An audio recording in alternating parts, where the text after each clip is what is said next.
Hello everyone. So today we will discuss the importance of utilizing several methods of forecasting. Okay, but of course, before we will dive into several theories, I'd like you to focus on the pictures that you see in front of you on the screen. You have there a resort, say that is in Boracay, okay? So, before that, I want you to imagine that we are operating all of these businesses that we see. Let's say a resort in Boracay, okay? We are operating this one, but without knowing the peak season bookings, okay?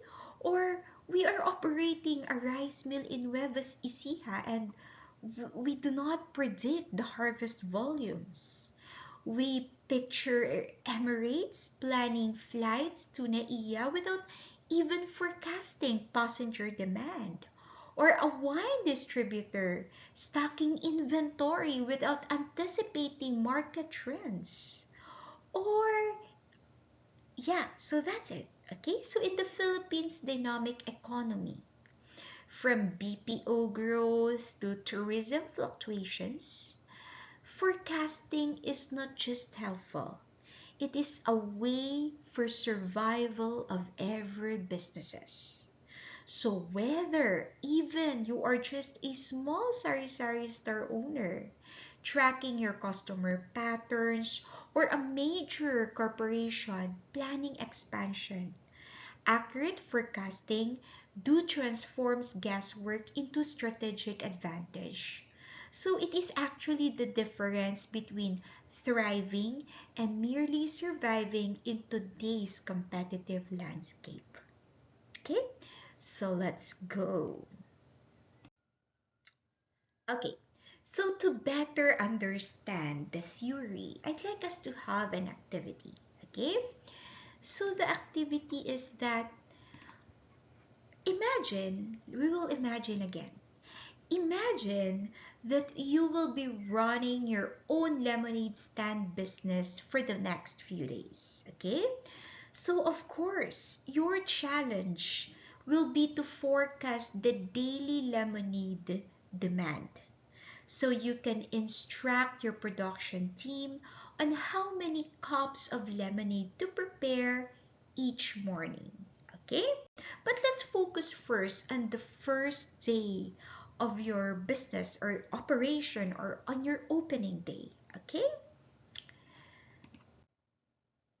So, because we do not have previous sales that we can consider or what we commonly call the historical data, we will rely on the based on the advertisement we posted online, what were the comments of the possible of our future or our potential customers based on their comments. Okay, so with that, probably it could help us to be able to forecast who are the interested customers to buy our lemonade. Okay, so let us consider the comments from our advertisement in social media. So let's go over each of them. Let's say, for example, in Facebook, you receive a comment, "Yay! The Lemon Fresh Lemonade stand is finally opening tomorrow. I've been waiting all summer for a new lemonade spot." And then here goes in Instagram. "Another lemonade stand? There is already like three on this street. Oh my goodness, how many do we need?" Okay, then here is a comment from Twitter. "Oh, my kids can't wait to check out the new lemon fresh stand opening this weekend. Looks like a cute family spot." Okay, and another comment in Facebook. "Well, lemon fresh lemonade better have better prices than the other place. 199 pesos for lemonade? Oh my goodness, it's a ripoff." Okay, so let's try this one in Instagram. "Well, I'll probably stop by New Lemon Fresh if I'm in the area and thirsty. Not going out of my way though." Okay, so in Twitter, finally, a legit lemonade place is opening. Okay, so these are the comments that we receive in social media.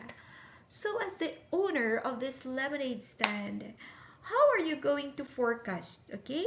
How many lemonade are you going to bring on that day for you to be able to, of course, satisfy your customer, for you to be able to, of course, serve all the customers that lined up to try your lemonade?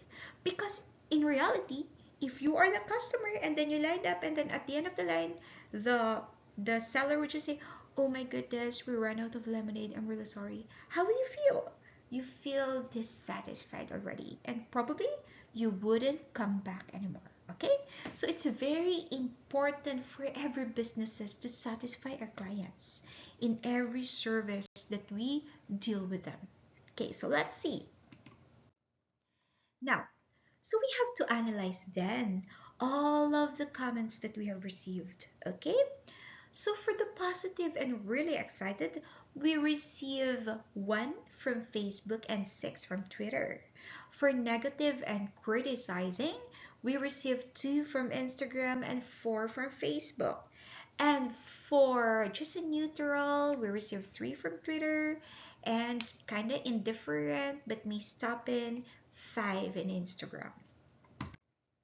Okay. So having that said, of have or or having that um seen all the comments or all the buzz in this online platform, what is your forecast for how many cups of lemonade we will produce on day one? Okay, I'll give you time to think about it. Could it be like 50 cups for day one? Or could it be like 100 cups? So it's up to you. And then kindly hold on to your forecasts, okay? I want you to think of the possible sales that you will have on day one and then hold on to your numbers. Or maybe you can write it down on the paper, okay? So I'll count up to 10 for you to be able to forecast. 1, 2, 3, 4, 5. What could be that number? Would it be a like selling hot cake?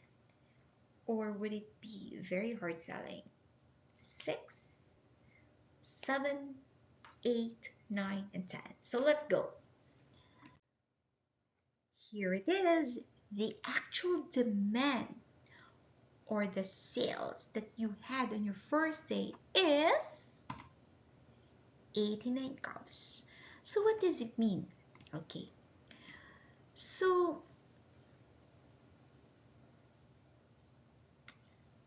based on your forecast demand, is it over forecast or under forecast? But okay, let me define the term. Okay, well, this is where forecast error comes in. Okay, in over forecast and under forecast, there will always be a forecast error. Well, our goal, that's why we will be utilizing different methods, is of course to minimize the error.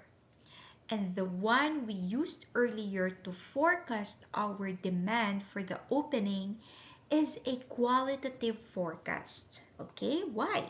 Because we only consider the social media, or it's like a survey through the social media platform, which is very subjective in nature and defies the numerical data. Okay, so now let us consider that our lemonade stand business is already 1 year in this is already 1 year operating. Okay, therefore we already have a historical data to utilize for our forecasting. But before we dive into that, let us first discuss how are we going to check what method or alternative to use when forecasting, which actually differs in every organization. So let's go. By the way, what is forecasting?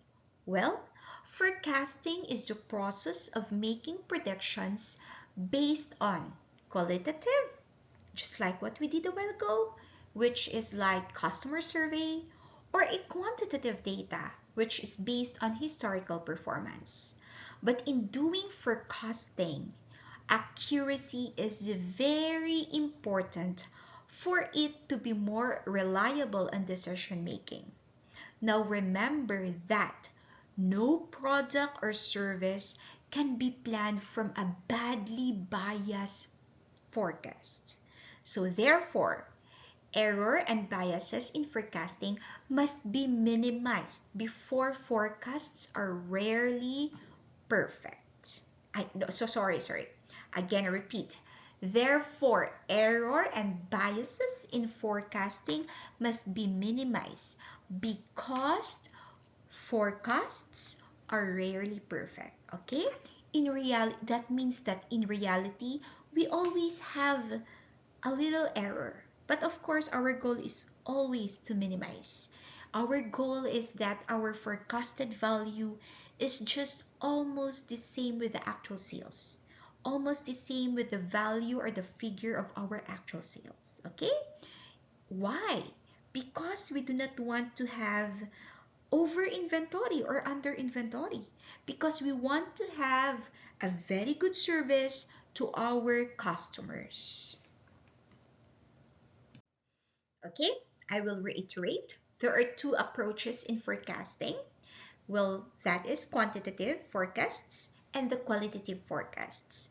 But in this chapter, we will focus more on the objective approach, which is the quantitative forecasts. Okay, because unlike with qualitative, who is somewhat subjective, just like what we did a while ago in our lemonade business. So having that said, meaning we will be utilizing our historical data. Okay, so we have 5 quantitative methods, which is actually divided into 2 models. Okay, so the 5 quantitative methods is the naive approach, the moving averages, the exponential smoothing, the trend projection, and the linear regression, wherein the time series models there is the naive, the moving, and the exponential, and then the associative model is the trend and the linear. Okay, so you might be asking, what is this time series model and what is this associative model? Well, time series model, they look at what has happened over a period of time and use a series of past data to make a forecast. On the other hand, when you see associative model, it incorporates the variables or factors that might influence the quantity being forecast. Well, the key difference is that the time series models only use the history of the variable you are forecasting, while associative models incorporate other related variables to make the forecast. Okay, so to further explain, let us look at this example that you see on your screen right now. So time series models, again, these models look at historical patterns and trends to predict future values. It is like looking at the past to guess what will happen next. Okay, so example, a coffee shop owner wants to predict how many cups of coffee they will sell next week. So they look at their sales data for the past 10 weeks. Okay, so week 1, an average of 500 cups. In week 2, an average of 520 cups. In week 3, an average of 510 cups. In week 4, an average of 530 cups. And so on to week 10. So you see, the owner sees that sales have been gradually increasing over time. While using this trend, they predict they will sell about 550 cups in week 11. Now let's go with associative models. In associative models, these models look at related factors that could influence what you are trying to predict. So it is like considering all the ingredients that you go into something happen. Okay? Again, it is like considering all the ingredients that you go into making something happen. Okay, so let's look at this example. The same coffee shop owner wants to predict coffee sales, okay? But this time, they consider multiple factors. The first factor is temperature outside. So, people buy more coffee when it's cold. Well, that's reality, but for me, even if it's hot, I do buy coffee. So, okay, it differs. But for you guys, if it's cold, you drink more coffee. So let's go. The second factor is day of the week, okay? Busier, well, they have noticed that it is busier on weekdays with commuters. And the last factor is if there is a big event nearby, so probably their sales would increase, okay? So having that said, this means that they might find that on cold weekdays with an event, they sell 600 cups. On warm weekends with no events, only 400 cups.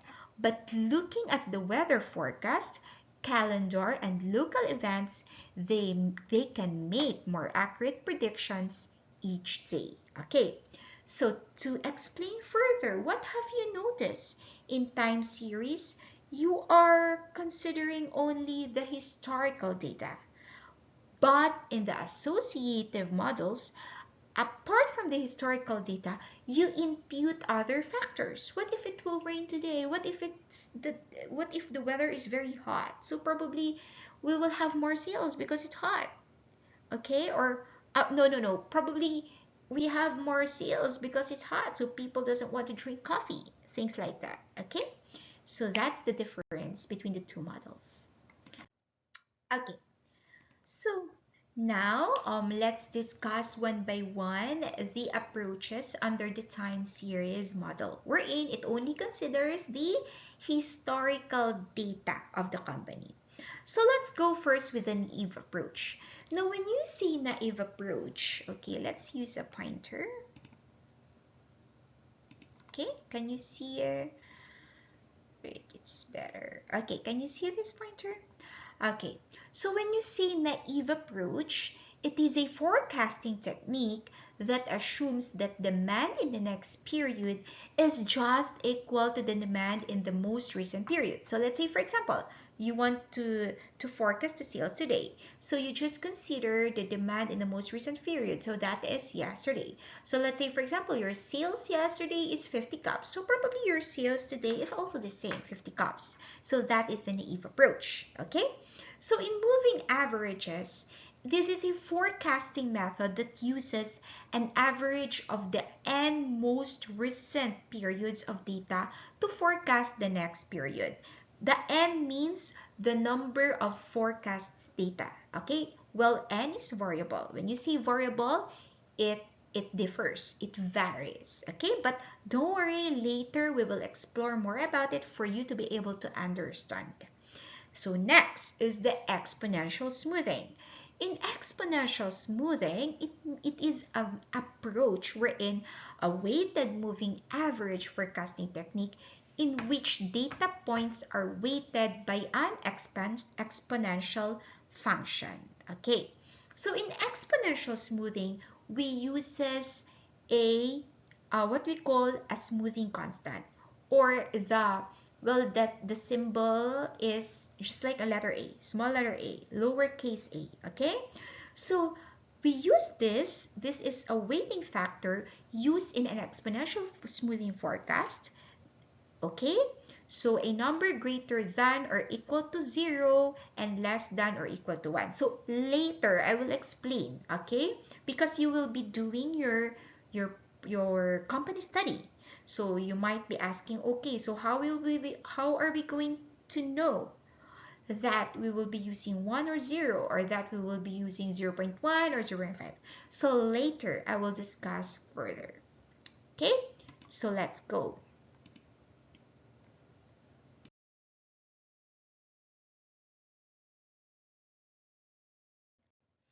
Okay, now, so we will discuss one by one the application of time series models. So we go first with the moving average. Okay, so let's focus on our screen right now. And again, please make sure that you have a calculator with you, okay? We will be calculating together. Okay, so again, this is a moving average. Now, this is our problem or an example. Donna's Garden Supply wants a 3-month moving average forecast, including a forecast for next January, okay, for the shed sales. So again, what do we want to solve here? We will determine the moving average, meaning we will be forecasting based on the given actual 3 shed sales, okay? So this is what we're going to do here. We will be solving this third column, which is the 3-month moving average. So how do we solve this? Now the approach is storage shed sales are shown in the middle column. This is the actual one. And a 3-month moving average appears on the right. So here, okay, kindly focus on my pointer, guys. So that's it. So now, we have in the first column, again, I repeat, so that everyone will be on track, we have the month. On the second column, we have the actual shed sales. And on the third column, these are the forecasted values already. So this is but using the 3-month moving average. Okay. So what do you mean by 3-month moving average? It means that for you to be able to forecast the data this month, you will be going back to the past 3 months. Okay? So let's go back to our example. Example, you already have an actual sales in January, February, and March, right? And say, for example, you want to forecast the sales for April. Of course, we will be using a moving average, not, okay? So what are we going to do? We will be utilizing the actual shed sales for the past 3 months in order to forecast for April. Okay? So I hope you guys is still on track. So kindly follow the arrow. So what are we going to do first? We will add the actual sales from January to March because we will be calculating the April forecast. Okay, we will be forecasting the sales for April. So in January, we have 10 plus the February actual sales of 12 plus the March actual sales of 13. And then after we sum it up, we divide by 3. So there we get 11 and 2/3. So you try to use your calculator, okay? So we do that. We will calculate together. You have 10 plus 12 plus 13. You sum it up, it should be 35, class. And then you divide it by 3. So the actual not the actual, sorry, erase that. So the value for April is what? It is the forecasted value for April, the sales is 11.2/3, or in decimal place, we always follow 2 decimal places, okay? So that every one of us is uniform is 11.67. Okay? So you just continue, so on and so forth. Okay, so let's have another example. We want to forecast the sales on May. So what are you going to do? If you want to forecast the sales on May, so you move 3 months backward. So you get the actual sales in April, March, and February. Okay? So let's see. For me, to forecast the sales is we add February, which gives us 12. Let's use a calculator, guys. Plus the sales on March, which is 13, plus the sales on April, which is 16. So you sum it up, you should have 41. Okay? And of course, it's 3 months. Moving average. That's why we divide it by 3. Okay? Answer divided by 3 gives us 13 2/3, or in decimal place, that is 13.67. Okay? So I hope you get it. But if you did follow, kindly comment down below in this video, and then so that on our face-to-face meeting, I will discuss this further for you guys. Okay? So let's go. So next, let's proceed with the weighted moving average. So take note that weighted moving average means that we will apply a weight. Okay? We will apply a weight, or a weight which is equivalent to a number or a figure. But in our company study, the weight that I want you to apply, guys, is from 0 to 1. But in this example, it's different. Okay? But for us to be uniform. Okay, so now let's go for you to understand. So the same problem. Okay? Now we will read. Determining the weighted moving average. So Donna's Garden Supply wants to forecast storage shed sales by weighting the past 3 months with more weight. Oh, listen, okay?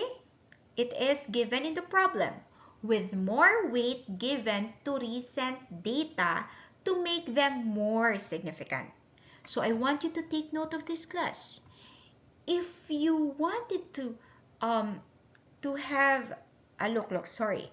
So it is stated in the problem that we will give more weight to the recent data. Okay? So here it goes. Our approach is to assign more weight to the recent data.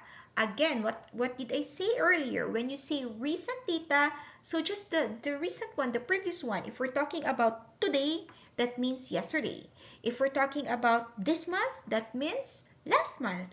If we're talking about this year, then that means last year. Okay? So let's proceed. Now, we will consider still 3 months, okay? Because it's stated by weighting the past 3 months, okay? So we will apply. In this example, the weights that they apply is 3, 2, and 1. So in this, the first column, it showed the weights applied. In the second column, it's the period. So last month, they applied 3. And then going down, 2 months ago, they applied 2. And 3 months ago has the least weight. They only applied 1. Okay? And then, of course, the sum of the weights. Now, remember this, because this is the common mistakes of the students. They always mistaken or forget. They always forget. Okay? They always forget because they treat it just like a moving average. That the denominator is how is just equal to, if you want to forecast 3 months, so the denominator is 3.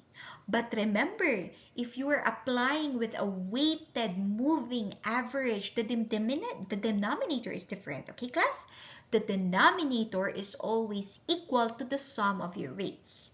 So in this case, what is the sum of your weights? So you applied 3, 2, 1. So the sum, 3 plus 2 plus 1 is 6. So our denominator is 6.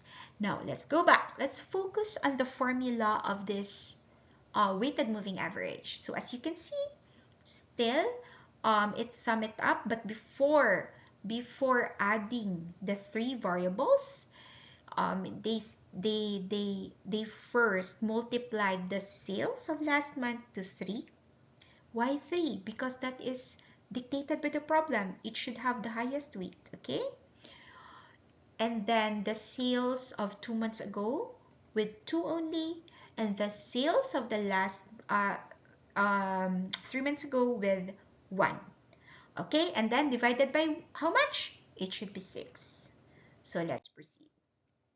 Okay, so in here we apply it now. Okay, so as you can see, how did we solve for the 3-month weighted moving average? We just the same for actually the same process, but do not forget to multiply first the weight on each of the months. So for example, we want to forecast April. So how do we do that? First, we multiply. The latest of April is, the recent month is, of course, March. That's why your actual sales is in March is 13 and you multiply it by 3. Plus, the same process. You check the actual sales of February is 12. Then you multiply it by 2. And then plus the actual sales of the actual sales of January is 10. Then you multiply it by 1. Okay, so after doing that, so let's try it. Let's get our calculator. Okay, so let's do that. Well, I'm using a scientific calculator, so it's easier for me. Okay, so you may, I also allow you to use. Okay, so 3 times 13 plus 2 times 12 plus 10 times 1. Okay, so you should get a sum of 73, guys, and then divided by 6. Again, why 6? Because it is the sum of all the weights. So answer divided by 6. So you get 12 and 1/6, or in decimal place, 12.17. Okay, that's 12.17. Okay, so that's it. So I hope you understand this weighted moving average. Again, if you do not understand, kindly comment down below so that I will know that I have to reiterate this part on our meeting. So let's proceed to the next one. So the next one, this is interesting because we will be using the alpha, or what we call the smoothing constant, wherein the symbol used is just a lowercase a. Okay, so let's proceed now, class. Okay, so determining a forecast via the exponential smoothing. Now in January, a car dealer predicted February demand for 142 Ford Mustangs. So this is forecast, okay? 142 is the forecasted value. The actual February demand is 153. Using a smoothing constant, or the alpha, chosen by a management of 0.2, so you see the management has a prerogative, or if you are the one you're the consultant, that is what we're going to do for this sum. You will be conducting a company study. You will be the one to dictate what is the value of your alpha, and later I will teach you how to do that. Okay, so the dealer wants to forecast March demand using the exponential smoothing model. So we will utilize the formula from equations 4-3 and 4-4. Kindly go back to that equations. Okay, now what you're going to do is only to substitute. Okay, we will show you here. So I'll be using a pointer, class. So there's one. So in the formula is, for March demand, the forecast is equal to 142, which is, this is the forecast of February, plus 0.2 multiplied to the actual sales of February, which is 153, minus again 142, or minus again the forecasted value of February. Then you sum it up and it will give you 144. Okay, just round off to the nearest whole number. Now, as what I have said, you have to take note that the smoothing constant, if for you to be able to predict, or for you to be able to dictate what could be the best smoothing constant value for us. So the smoothing constant alpha is generally in the range of 0.05 to 0.5 for business applications. So it can be changed to give more weight to recent data. So when alpha is high, meaning you're giving more weight to the recent data. When could that happen? So for example, if um, because you want to impute, probably you have some reasons like the factors in the recent month or recent year is more significant to you. Okay, so you have to utilize, you have to make your alpha higher. If the data or the factors in the last few months ago, in the past data is more significant, then you have to give a lower value of alpha. Okay, so again, just utilize a value of 0.05 to 0.5. Okay, so that's it. So, so now let's proceed to trend projections. So trend projections, this technique feeds a trend line to a series of historical data points and then projects the slope of the line into the future for medium to long range forecasts. Okay? Well, you can have several mathematical trend equations. You can develop this, for example, exponential and quadratic. But you have to take note that in our class, we will just only utilize a linear or a straight line. Okay, trend. So let's proceed. Now, in trend projections, if we decide to develop a linear trend line by a precise statistical method, we can apply the least squares method. Okay, so this approach, as I have said a while ago, will result in a straight line. Now, a least square line is described in terms of y-intercept, that is the height at which it intercepts the y-axis, and its expected change is the slope. Okay, but don't worry, do not too overwhelmed with all those concepts, with all those terms. I just want you to remember its equation. The equation for trend projection is y hat is equal to a plus bx. Okay, and I will give you the equation later for solving a and b when the only given in the problem is your x and y. Okay, so let's proceed now. So as what I have said earlier, these I'll give you the equations or the formula. Okay, so if you are only given the x and the y value, so you can solve for b having this formula.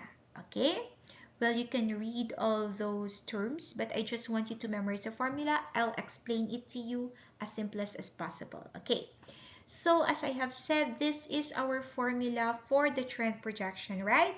Y hat is equal to a plus bx. Now the problem is, what if the only given is only the dependent and independent variable, or the only given is the x and y? Well, x is your independent variable and y is your dependent variable. What if that is the only given? How are you going to solve for the a and the b?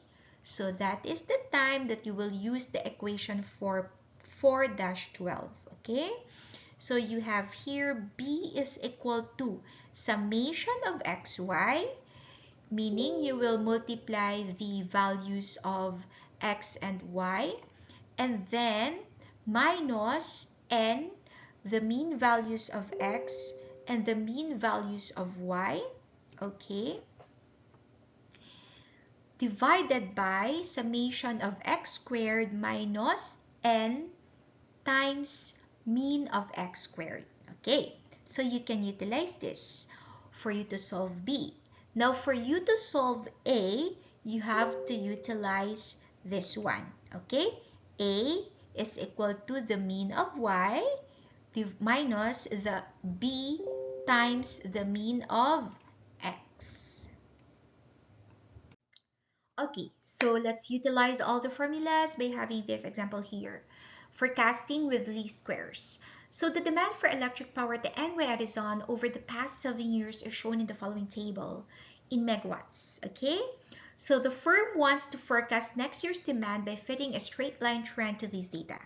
So this is what I told you a while ago, that what you're given is only the X values and the Y values. So how are you going to create that that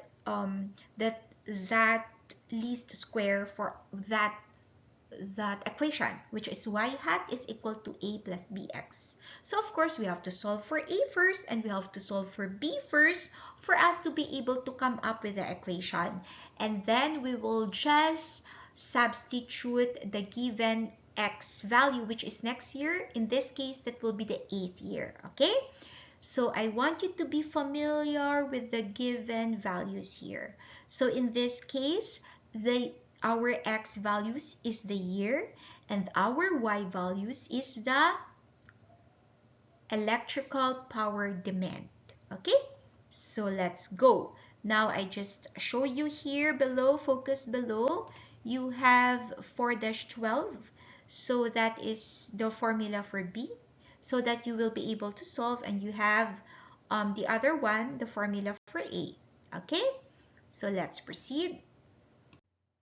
Okay, now please don't get overwhelmed. You might see in the solution, our first one is a table. Okay, this is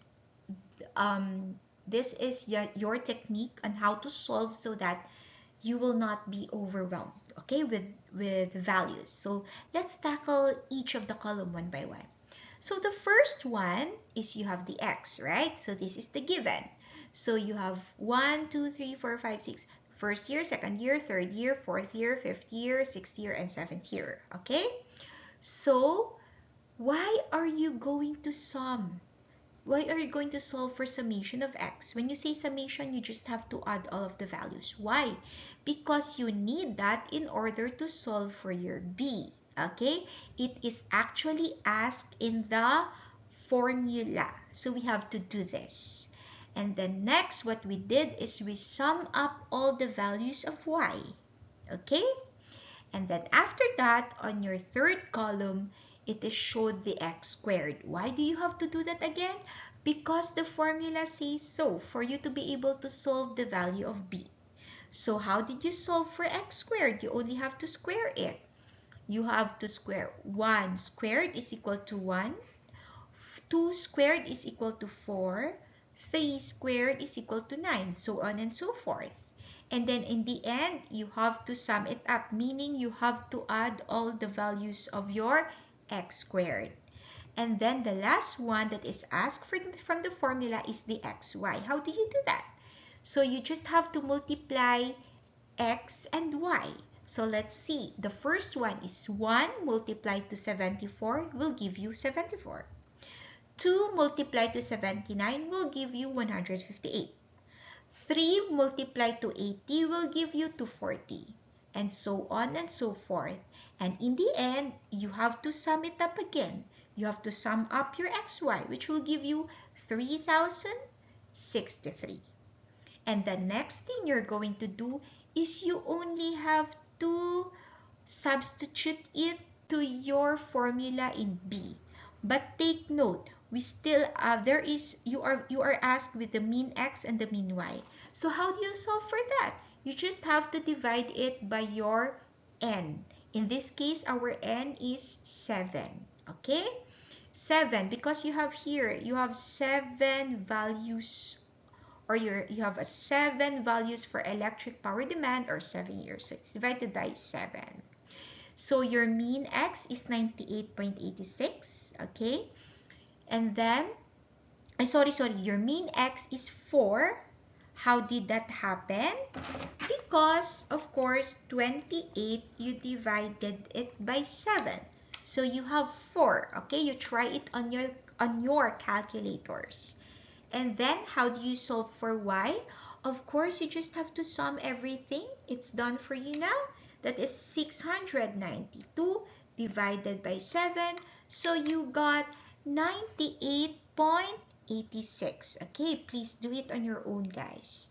Now, we have all the values needed for the equation of b, then you only have to substitute. And that gives you b is equal to 10.54. Okay? And then for a, the same goes. The formula for a is only mean y minus mean y minus b mean x. So you substitute only. So your mean y is 98.86 minus your b, the value of b is 10.54 multiplied to your mean x, which is 4. So your a value is 56.70. Okay. So now you already have your values for a and b. So you can now complete our equation. Wherein y hat is equal to a plus bx. Okay? But what is it asked from the problem? The problem asks what is the demand for the 8th year. So you have to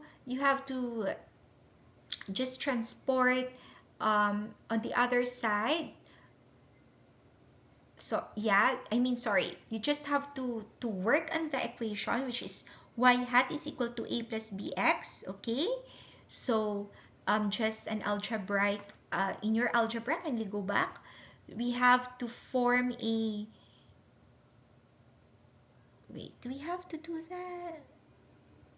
Oh yeah, no. So you only have to substitute directly, class. Okay? So y hat is equal to a plus bx. So now you already have the value for a. So you substitute. A is equal to what? Go back, 56.7. Okay, let's go here on this side. Look at my pointer. So demand in year 8, okay? So 56.7 plus the value of your b is 10.54 multiplied to your 8. Okay, 8. Why 8? Because we are projecting the demand for year 8. Okay, so that gives you 141.02 or 141 megawatts. Okay, so sorry for the pause a while ago. To sum it up, you only have to, number 1, you remember the first formula is y hat is equal to a plus bx. Now, if you are only given the value of x and y, that's why I gave you the formula for b and the formula for a. And then you have to generate the values using, you have to generate the values needed for that formula, the values needed for each of the variables in the formula, using the given values of x and y. Okay? So if you have the values of a and b already, then you substitute it to the main formula, which is y hat is equal to a plus bx. Okay? So I hope you get it. Again, if it's hard to understand, just comment in this video and then I will reiterate it to you on our meeting. Okay, so now we will go to linear regression. Okay, so let us look at this example, computing a linear regression equation. So Nodal Construction Company renovates old homes in West Bloomfield, Michigan. Over time, the company has found that its dollar volume of renovation work is dependent on the West Bloomfield area payroll. Management wants to establish a mathematical relationship to help predict sales. Okay, so having that said, what we are going to the output should be an equation. Okay, the output will be an equation by using all of this data given. So the approach is, Nodal's VP of Operations has prepared the following table, which lists company revenues and the amount of money earned by wage earners in West Bloomfield during the past 6 years. Okay, so again, let's use a pointer.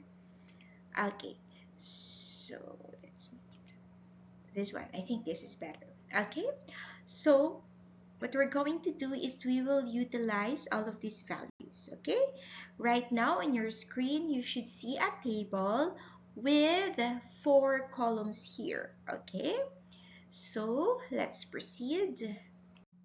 Okay, so the VP needs to determine whether there is a straight line or linear relationship between area payroll and sales. So he plots the known data on a scatter diagram. Now class, why?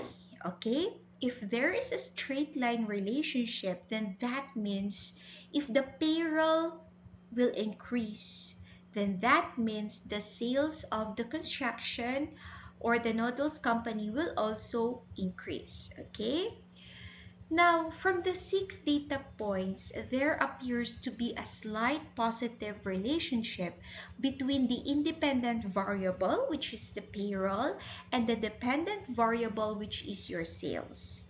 So that means, as I repeat again, as your payroll increases, if your payroll increases, the nodal sales tend to be higher. So it means like there is a relationship between them. Okay, so let's proceed now. Okay, so we are going to use the given data. Okay, so here is the solution. Now we can find a mathematical equation by using the least squares regression approach. Okay, now class, we still have to use the same equation that we have used in trend projection, which means that we will be using y hat is equal to a plus bx. Okay, so as you can see, we computed here again the value of b and the value of a, and then of course the mean x and the mean y. Okay, but of course, just like a while ago, we have summed up all the y values, we have summed up all the x values, and then we have squared the x values and then sum it up, and then we multiplied x and y. Okay, so now you have the mean x, the mean y, and then the value of b and the value of a. So the estimated regression, now you just have to do it. Okay, you try to compute it on your own. You can pause this video and then you compute, and you must arrive with these values. So the same process as what we have did a while ago. So after you have computed, you input here. So the B is 0.25 and the A is 1.75.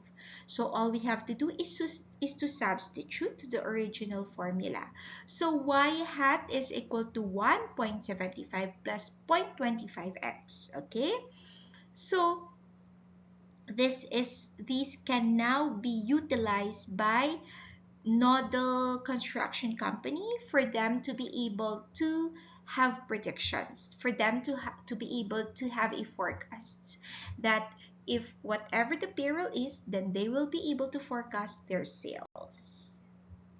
Okay, let's proceed. Okay, now if the local chamber of commerce predicts that the West Bloomfield area payroll will be $6 billion next year, we can estimate sales for Nodal with the regression equation. So the sales is in $1 million. So what did we do? We just substitute 6, okay, to the x. So 1.75 plus 0.25 multiplied to 6, as 6 is given, then you get 3.25. So this means that if the payroll will reach $6 billion, then the sales will also increase to $3,250,000. Okay?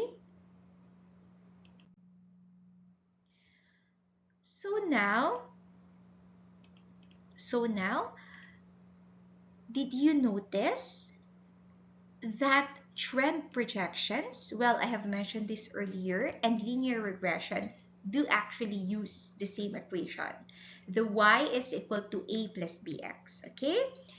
However, there are some key differences in their application and interpretation. So I'll show you. Okay.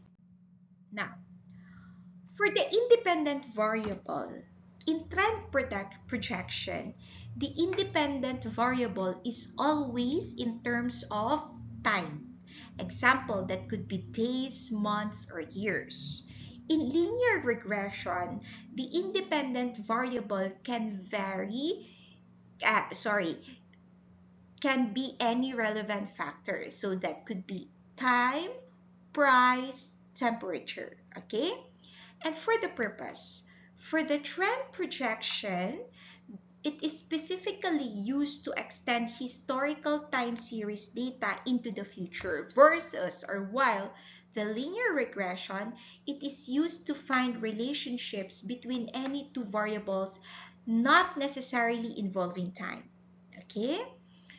So, for the trend, in terms of interpretation, so for the trend projection, the slope always represents the rate of change over time.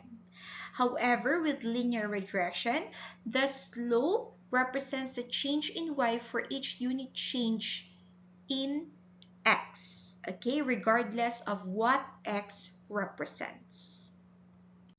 Okay, so now the difference with regards to the application. In application, the trend projection primarily used for forecasting future values based on past trends. For linear regression, it used for both prediction and understanding relationships between variables. Now, with regards to assumptions, in trend projection, it assumes that past trends will continue into the future. That's why it will continue in the future, okay? So, however, in linear regression, it assumes that a linear relationship between variables, okay? But doesn't necessarily assume continuation of past patterns. So this means there could be a variation of patterns in the future, okay? So, let's proceed. Now,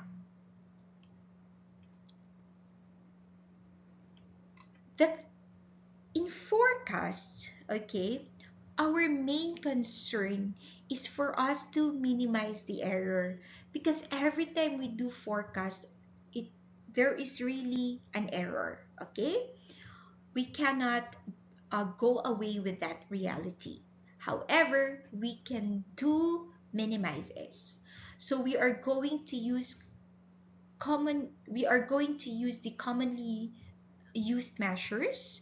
So these are the MAD, or the mean absolute deviation, the MSE, or the mean squared error, and the MAPE, or the mean absolute percent error. Okay. So let's go first with measuring forecast error. Okay. So forecast error is the difference between the observed value of the time series and the forecast. Or in other words, forecast error is equal to the actual demand minus your forecast value. Okay, so A minus F for you to be able to easily memorize that one. Forecast error can be solved by subtracting your forecast value from the actual demand, or your forecast demand from the actual demand. Now, the first measurement that we're going to use is the mean absolute deviation error, okay? Well, it tells us how much the forecast missed the target. And this is the formula that we are going to use. So as you can see, the formula for MAD is equal to the summation of the absolute value of actual minus the forecast divided by N. Okay, so you just have to remember this formula. Right now that you are listening, kindly jot it down because we will be using this formula. Okay, the next measurement that we're going to use is the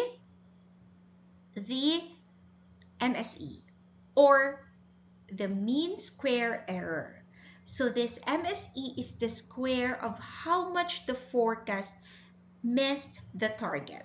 Okay, so MSE is equal to summation of the forecast errors, okay, squared divided by n. Okay, you know, what's the formula of forecast error? This is actual minus the forecast. So the mean absolute the third one, okay, the third one that we're going to utilize is the mean absolute percentage error, or the MAPE. So this is the average percentage error, and this is the formula that we're going to utilize. MAPE is equal to the summation of the absolute value of actual minus forecast divided by the actual, and you multiply it by 100 and you sum it up divided by n. Okay, so let's proceed. Okay, so forecast errors and accuracy. Now, a major difference between MSE and MAD is that MSE is influenced much more by large forecast errors than by small errors, because the errors are squared, okay? As you look at the formula, you square the forecast errors. Now, for the MAPE is different in that the measurement scale factor is eliminated by dividing the absolute error by the time series data value. So this makes the measure easier to interpret. Okay, so of course the selection of the best of forecast accuracy is of course the measurement that will give you the least forecast error. Okay, because you can never say that this is the best method all throughout. Always remember that every method will vary from time to time. And later on, I will teach you what method we're going to use. But we will use these three measurements. We will use the MAD, the MSE, and the MAPE. For each of the measurements that we're going to use, for each of the approaches or method, we will be utilizing the same, the three. We will be calculating for the MSE, MAD, and the MAPE. And the approach that will give us the list of these three, then that is the best method, because it will give us a forecasted value with a little error compared to other approaches. So for you to be able to understand, let's go over the problem later, okay? Let's go over an example. Okay, so this is what I'm talking about. We have learned a while ago in the first part of our discussion on how to solve the three-period, number one, three-period moving average forecasts, the four-period moving average forecasts, okay, and the exponential smoothing forecast with alpha is equal to 0.5. Now, for each of these approaches, we will compute the MAD, the MAPE, and MSE for each of these three forecasts. So, we want to know which approach or method provides a better forecast. How will you know that? The one that will give you the least forecast error.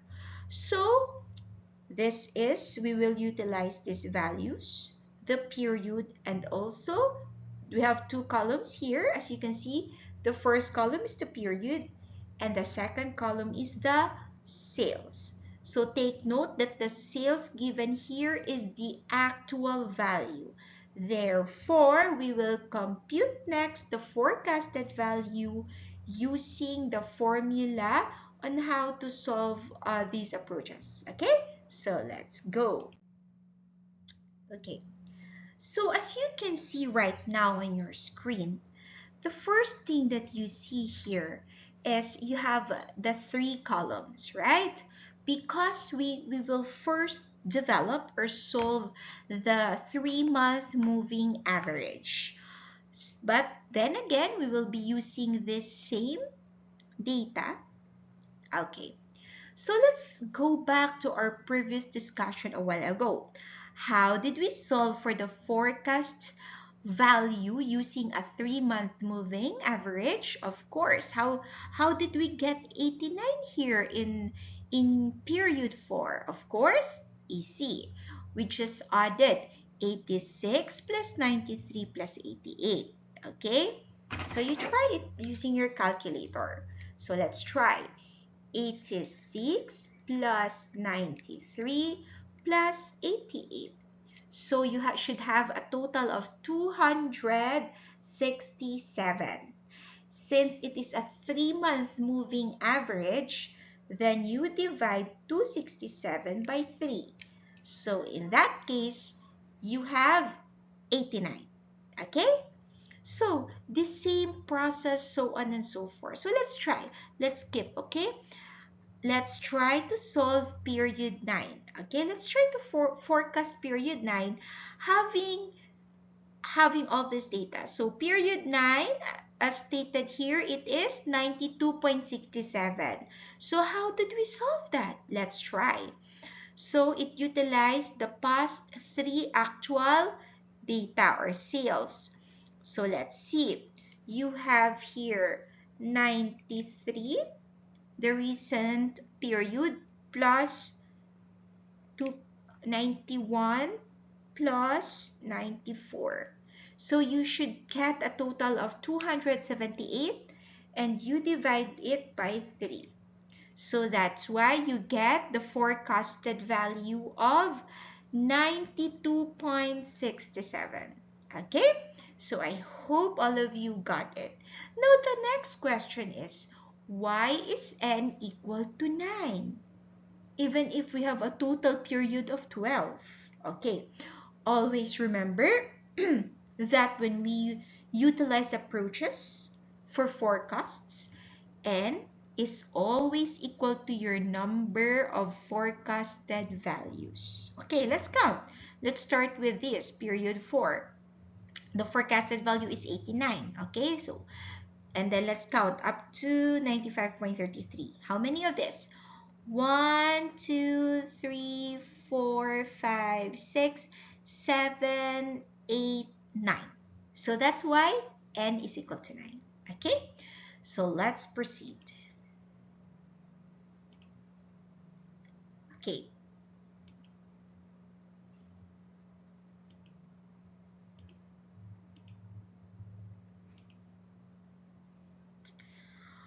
Okay.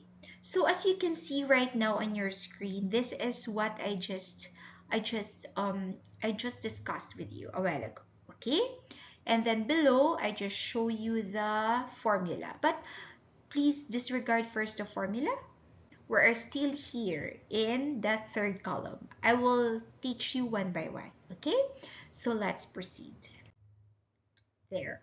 So as you can see, the fourth column now, it shows the error. Okay, I want you to remember, what is the formula of forecast error? Okay, what is the formula of the forecast error? It is the forecast error is equal to what? The actual sales or demand minus your forecast sales. Okay, so let's try. So look at my pointer. I hope you can see the pointer. So the error here is 0. In period 4, it states that the error is 0. Why?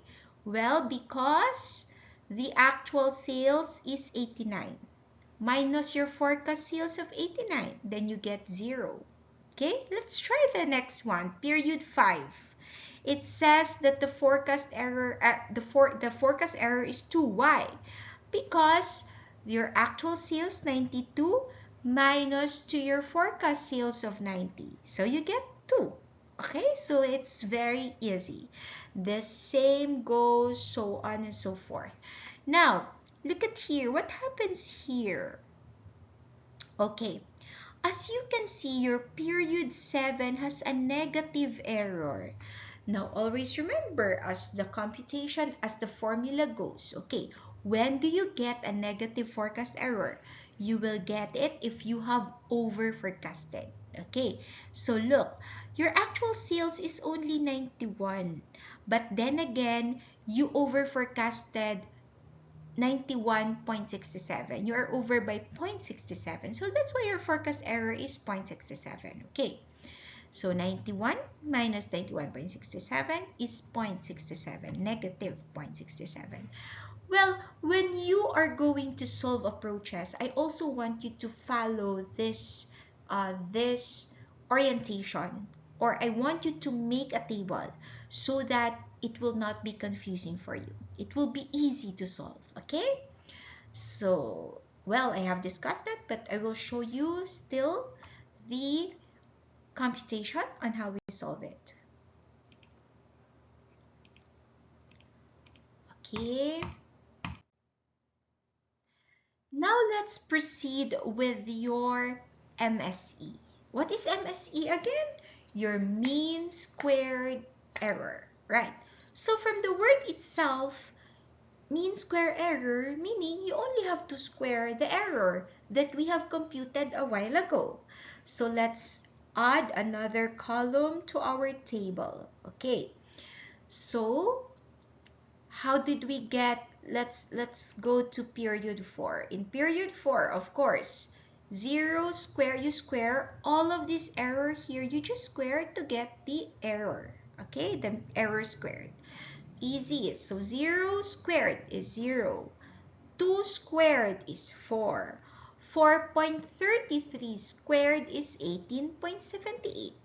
And so on and so forth. Okay. Now, you might be asking, what is this 53.78 here? Okay.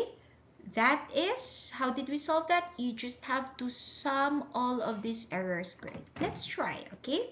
Kindly get your calculator. Let's do it together.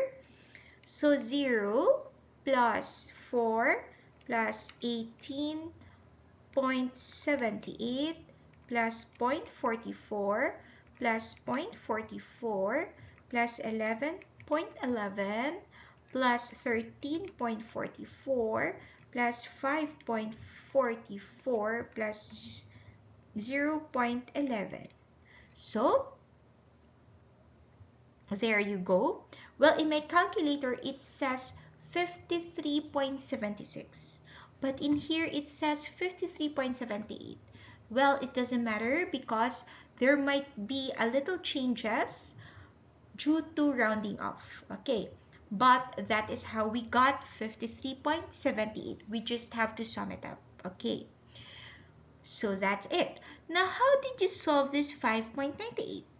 Of course, as the formula says, that your 53.78, you divide it by n. So 53.78 divided by 9, then that gives you 5.98. So that's it. Now let's proceed. I'll show you. Okay, so this is just the formula to help you learn, to help you study, okay? So there, as what I have said, you just sum all the errors. Summation of errors squared. So you sum it up, then you get 53.78. So let's go. Okay, there you see 5.98, 53.78 divided by 9, then you get 5.98. Now that is the value of our mean square error, okay? We have solved now one measure, okay? Now let's proceed. The next one is we will solve the MAD, okay? So how many columns do we have now? 1, 2, 3, 4, 5, 6.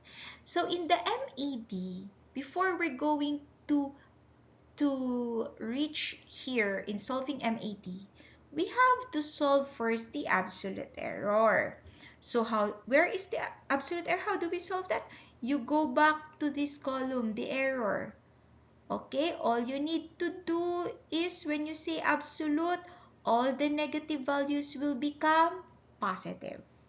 Okay, so absolute value of 0, 0. Absolute value of 2, 2. Absolute value of 4.33, 4.33. Absolute value of negative 0.67 will become positive 0.67. And then you just have to add, and you will get 17.33. And how did you get again 1.93? The same. 17.33 divided by 9. So you get 1.93. Okay, let's see the solution. Okay, so here you go. So that's it. Okay, so let's go. Next is we will solve for the MAPE. Okay, so we're almost there. This is the last measurement that we're going to solve, but we still have other two approaches, but the same method, the same process. Okay, so how many columns do we have now? We have 1, 2, 3, 4, 5, 6, 7 columns. Okay, again, when you solve, you have to follow this orientation so that it will be very easy for you. Now, on the 7th column, this is our formula. Look at here on the upper corner, upper part of your 7th column. Absolute error divided by A multiplied to 100. Okay? So, where is your absolute error? 0. So, absolute error, this column you multiply to your actual sales. Okay, so let's try to solve period 8. Okay, so in period 8, it says 0.72. Okay, how did we solve this? You go back to the formula. It says absolute error. So 0.67, you divide that by your actual, which is 93. Then you get, okay, 7.2 times 10 raised to negative 3. So, but that is not the end yet. You have to multiply by 100 because it is a MAPE, okay, in percentage form. So that's why you get, that's correct. We have here 0.72. Okay, so you just do the same for the rest. Now, the same what we did a while ago. How did we solve for 18.34? You just sum all of these values. How did we get for 2.04? Okay, 18.34 divided by 9, that is our n, will give you 2.04. So now you have complete measurement, which is MSE, MAD, and MAPE using the 3-month moving average approach. Okay, so we still have 2. But we will still be using the same method. Okay, we just repeat the same method. So there you go. Okay, so we are done already with the 3-period moving average. So now let's go with the 4-period moving average. Well, the process is still the same. You have 7 columns, okay? You just have to fill it up. You answer it individually, one by one, simultaneously, but the only difference is how you solve for their forecasted value. So in this case, since the approach is 4-period moving average forecast, so let's go. This is how it looks like. Okay, so as you can see right now on your screen, this is now the complete table. But as again, the process and the method of solving is just different with the previous approach. Okay, you just follow the same approach, the same process, but the only difference here is on how you solve for your forecasted 4-month moving average. Okay, so let's try. Let's check. Let's check this ninth period. It says that it is 92.50. So how did we solve this? Okay, I want you to get your calculator. Okay, and let's solve it together. So 92.50, so we started with the actual value in period 8. So that is 93, and going backwards, plus 91 plus 94 plus 92. Okay, so we should have 370. And what is our denominator? Of course, it's 4 months. So divided by 4. So that's why you got, on the period 9, you have 92.5. So that's correct. Okay, so you just have to follow the same method as what I have taught you a while ago. Okay, now in this case, their MSE is 6.21 using the 4-month average method, and the MED is 2.09, and the MAPE is 2.22. Okay, so that's the result of using the 4-month moving average approach or method. So there, why is n equal to 8? What did I tell you a while ago? Because I want you to count. How many forecast values do we have? Let's count. We have 1, 2, 3, 4, 5, 6, 7, 8. So that's why n is 8. So n is always equal to the total forecasts for this data or for this approach. Okay? So that's it. So you just have to go back on my previous example that I did. It's just the same process. So now let's move on to the next one.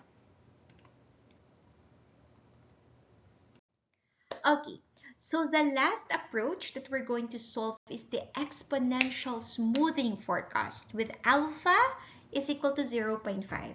Okay, so that's it. Let's go. Okay, now as you can see, I did not show you yet, okay, the full calculation because I want to reiterate this one. Okay, so the first column here is the period, the second column is the sales, and the fourth column is the forecasted values using the formula of exponential smoothing that alpha is equal to 0.5. Okay, so as you can see, the period 1, how are you going to, because exponential smoothing, right, it always uses the value of the previous period. Okay, it always uses the value or the data from the previous period, the previous year, the previous months. Okay, it depends on your variable. So in this case, we used a period. So what is the formula again of exponential smoothing? So it is equal to the formula is what? Okay, I want you to remember what have you learned a while ago? The formula is, it is equal to your forecasted value plus the alpha multiplied to the actual value minus the forecasted value. Okay? So, in this case, that if the period 1 forecasted value is not given, we will always use the naive approach. What is a naive approach again? That the forecasted value is just the same to your actual value from the actual value. Okay? So 86, 86. Okay? So we assumed that your forecasted value for period 1 is just the same with your forecasted value for it's just the same with the value of your actual sales. So let's try to solve now.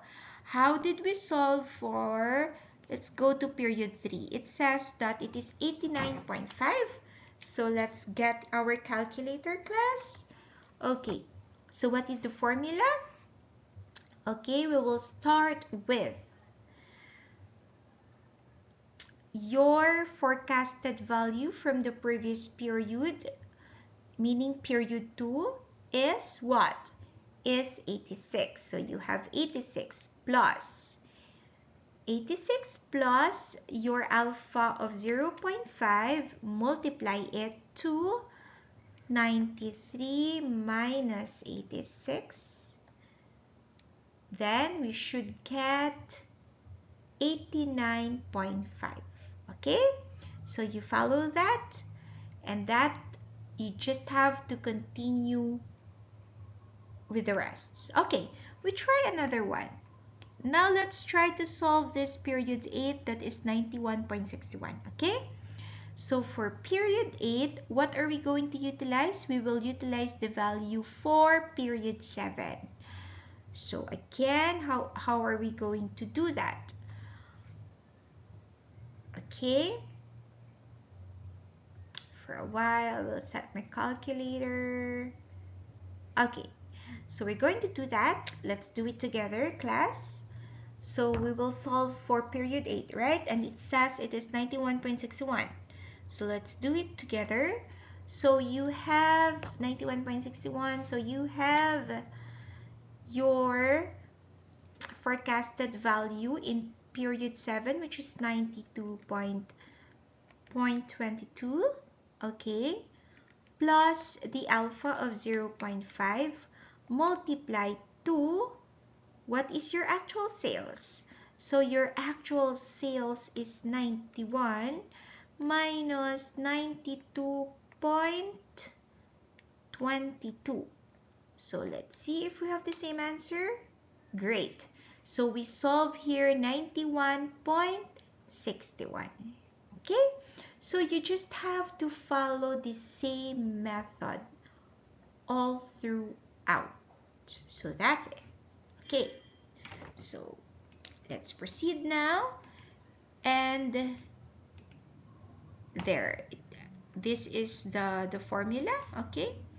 I just show you how to solve. So as you can see, the formula for the exponential smoothing is forecasted plus 0.5 multiplied to actual minus the forecasted. So that's it. Okay.